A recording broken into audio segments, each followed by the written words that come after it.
நீ என்ன தப்பு பண்ண? பசும புரட்சி பண்ணாங்க புருஷான்ட்டாங்க. ஏய், பசுமை புரட்சி பண்ணா தமிழக அரசுல அவார்டு எல்லாம் தருவாங்க. நீ என்ன அப்படி பசுமை பண்ண?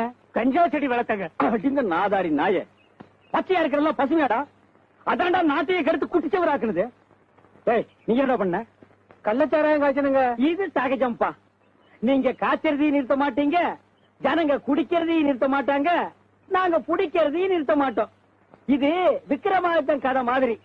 பாக்கெட் சாராயத்தை ஒழிச்சோம்னா அது பந்துக்கு பாயுது, பந்த ஒழிச்சோம்னா மறுபடியும் அது பட்டைக்கு பாயுது, பட்டைய ஒழிச்சோம்னா மறுபடியும் அது பாக்கெட்டுக்கே பாயுது. இது சுருக்கமா சொன்னா விட்லாச்சாரியர் படம் மாதிரி கூடு விட்டு கூடு பாயுதப்பா. ஏங்க இந்த குடியை ஒழிக்கவே முடியாதுங்களா? ஏன் ஒழிக்க முடியாது? இத தயார் பண்றதே நாட்டுல 8 கம்பெனி தான் இருக்கு. பெரியவங்களா மனசு பண்ணி ஒரே ஒரு டெலிபோன்ல இத தயார் பண்ணாதீங்கன்னு சொன்னா கேட்பாங்க. அதை விட்டுட்டு 80 கோடி ஜனங்க கட்டி தனித்தனியா